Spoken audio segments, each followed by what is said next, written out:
Primeiramente, boa noite a todos e à professora Tânia. Eu vou estar apresentando meu trabalho sobre Sociologia Organizacional. Eu fiquei com a unidade 3, curso Tecnólogo em Processos Gerenciais, terceiro período, disciplina Sociologia. Eu, aluno Ricardo Costa dos Santos, e a professora orientadora Tânia Maria Mares Figueiredo. Aqui a gente começa, uma introdução, conhecendo uma organização.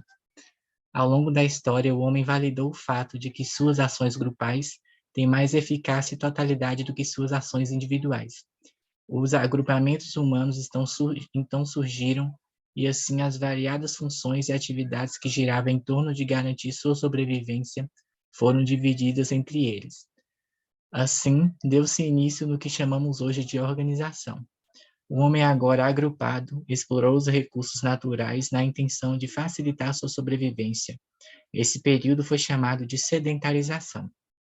Então, o homem, ele viu que quando suas ações eram aplicadas coletivamente, ou seja, em grupo, os resultados dessas ações, a totalidade desses resultados das suas atividades, eram bem maiores do que se fossem feitas individualmente.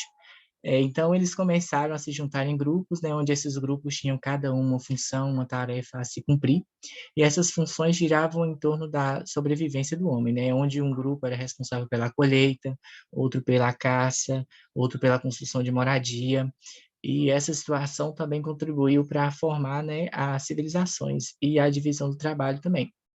Então, com isso, o homem ele começou a explorar a natureza, por seus recursos, e cada vez mais essa exploração crescia. Ele fazia isso na intenção de facilitar a sua sobrevivência. Então, chamaram isso nesse período de sedentarização da espécie humana, Esse termo marca o período onde o homem deixa de ser um caçador isolado e passa a fazer suas atividades de sobrevivência e convivência em grupo. Então, assim começaram a surgir as primeiras organizações.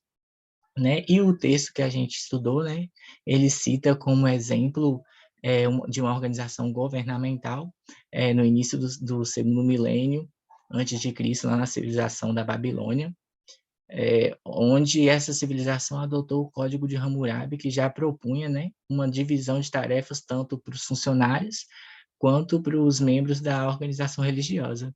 Aí já, com impostos e taxas para a manutenção do próprio império. Agora a gente vai ver alguns conceitos de organização. Existem muitos conceitos para definir organização, inclusive com base em vários sociólogos, mas basicamente essas listadas aqui, resumidamente, são as que mais sobressaem entre as demais, Então, basicamente, o que todos esses conceitos querem dizer é que a organização é uma unidade social, que foi criada e estruturada continuamente alterada para se manter no tempo, com a intenção de atingir resultados específicos para satisfazer as necessidades da sociedade e dos seus participantes, Aqui alguns conceitos, conjuntos de indivíduos ou grupos reconhecidos pela sociedade, finalidades e objetivos próprios definidos no sentido de buscar satisfação para uma necessidade sentida por seus membros, interesses a realizar e valores a alcançar por meio de normas de conduta e por formas de relacionamento delineadas diferentemente para todos, hierarquia de comando ou autoridade que coordena as ações e os movimentos do todo, e espaço de atuação determinados e continuidade e permanência no tempo. Agora eu vou falar um pouquinho para vocês sobre os conceitos, de formalidade e informalidade. A formalidade, basicamente, quando falamos de formalidade, falamos de um conjunto de regras, que conduzem o andamento de todos os processos da empresa. Ele segue a lógica e a racionalidade, e é através da formalidade que a organização defende seus valores, Tem influência positiva e direta no comportamento dos grupos, ou seja, ela é uma influência direta na construção da organização.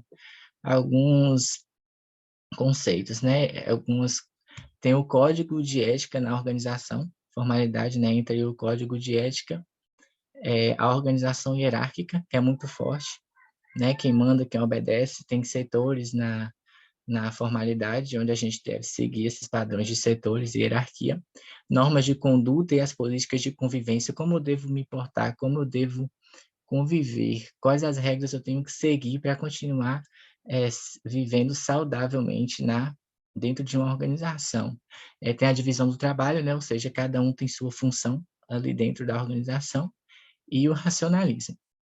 Já a informalidade, né, enquanto a formalidade é racional e lógica, a informalidade ela é espontânea e tem relação com questões sociais, né, ideias e costumes que os membros da organização compartilham entre si no ambiente de trabalho, são questões pessoais de afinidade, de trabalho espontâneo e de status também.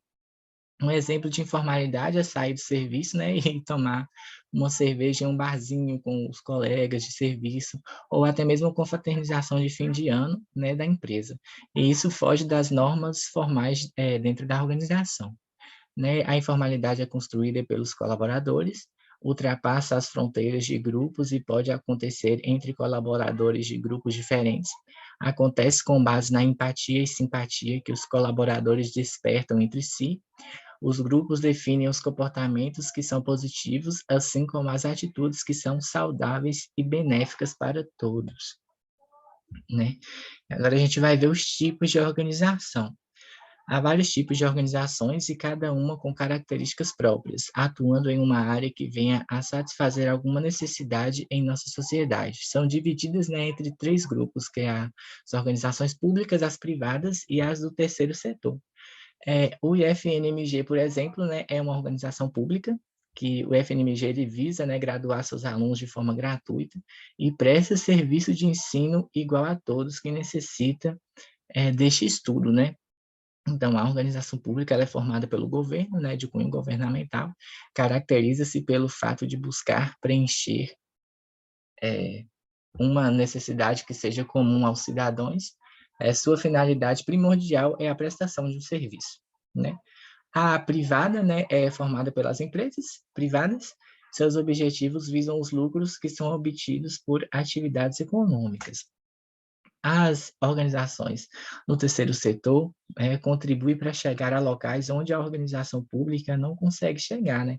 Fazendo ações solidárias, então possuem um papel importante na sociedade. Geralmente esse pessoal, né, famoso, o Neymar mesmo, tem um Instituto Neymar, né, aí já entra nessas organizações do terceiro setor, que é formada pelas empresas privadas, são associações sem fins lucrativos, como as ONGs, né?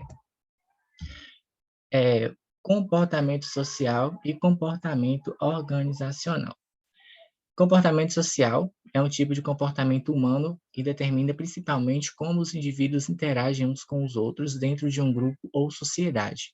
Refere-se à conduta geral das pessoas em uma sociedade. E o comportamento organizacional é o estudo sistemático e a aplicação cuidadosa do conhecimento sobre como as pessoas agem dentro das organizações, seja como indivíduos, seja em grupos. Ele busca identificar as formas pelas quais as pessoas podem agir de maneira mais eficaz. Então, né, esses dois conceitos, eles andam sempre junto, né, um com o outro, e para entender melhor essa situação, é bom falar sobre os papéis sociais, né? Papel social é basicamente a função que cada indivíduo exerce em diferentes grupos das organizações. Eu, na minha casa, eu exerço o papel social de ser um filho, né?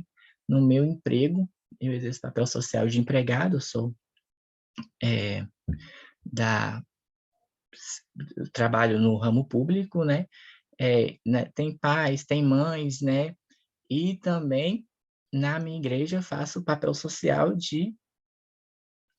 também, né? Também tem na minha igreja eu canto lá, então eu também faço o papel social de ser religioso, de ser membro de uma igreja. É, o texto, então, lá que a gente estudou, ele cita como exemplo, né, um homem que exerce o papel social de operário, né, um operário qualificado e cuidadoso que sofre um acidente de trabalho. E os líderes logo vão analisar, né, e ver que esse operário ele não está com a cabeça no trabalho, né? Ele está lá com sua cabeça no filho que está doente, com a esposa que está desempregada. Então, em um primeiro momento, a empresa vê o operário, vê o homem apenas exercendo, né, o papel social exclusivamente de sua vida de trabalhador. E em um segundo momento, a organização vê que não é assim, né, que esse homem, além de trabalhador, ele tem outros papéis na sociedade, né, como pai, como marido. Então, comportamento organizacional ele começa a considerar, né, os outros papéis sociais que o indivíduo exerce dentro da sociedade, relacionado com seu comportamento social como um todo, né? E nesse momento a organização vai interagir e buscar modos de resolver essas situações de forma satisfatória para o indivíduo e também da organização. Então esse é o papel do comportamento organizacional. É. E sobre a posição social e de status, né? Posição social é a posição de um indivíduo numa dada sociedade cultura, uma dada posição. Por exemplo, o cargo de sacerdote pode pertencer a muitos indivíduos. A posição social influencia os status sociais. Alguém pode ter várias posições sociais, mas somente um status social. E o status, né, é um conceito sociológico que busca posicionar na estrutura social de uma determinada sociedade um indivíduo ou família. O conceito de status social analisa o prestígio, o poder e o pertencimento social, né? Esses dois termos também são intimamente ligados, né? A gente tem que saber que os nossos papéis na sociedade é resultado de uma construção cultural, né?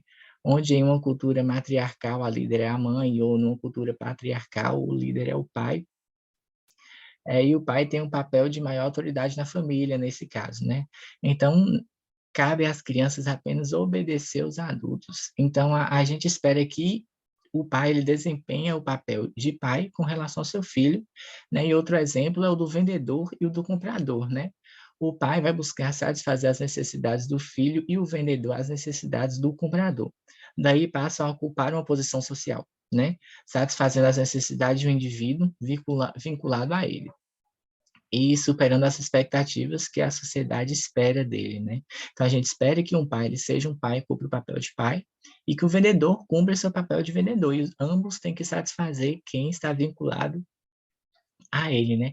E isso que é o conceito de posição social, é o meu lugar ali dentro de uma organização, né? Com relação aos estados, é uma posição social, ela vai ter mais prestígio, né, conforme a importância dada a ela pela sociedade, né. Temos como exemplo o médico, que tem uma valorização profissional muito alta, ou um cantor muito famoso, né, ou influência digital, né, são posições muito valorizadas e com valor muito alto. Então, são posições de status sociais elevados, né? E já o policial, o professor, os garis se encontram em posições sociais menos valorizadas e com pouco status dentro da sociedade, né? Então essa questão de status vai depender muito de como a sociedade vê a posição social de alguém, né? Então o médico ele é muito valorizado por ele ser médico, um cantor é muito valorizado por ele ser cantor, um gari, um professor, um policial não, né? Então vai depender de como a sociedade vê e dar importância para essas posições sociais, para ela ter um status elevado ou um status menor. Considerações finais. O comportamento das pessoas influencia e é influenciado pelo ambiente social no qual vivem ou pela organização na qual trabalham. Essa influência se dará através das regras, das políticas e dos procedimentos, todos essenciais à estrutura organizacional que constrói a identidade e o caráter da organização. Dessa forma, enquanto nossa sociedade se complexifica, vamos criando novas organizações e novas formas de organização para responder às novas necessidades surgidas à medida que o mundo em que vivemos vai sendo descoberto e dominado, né? Obrigada pela atenção de todos, né? Esse foi o meu trabalho, eu espero que vocês gostem, né?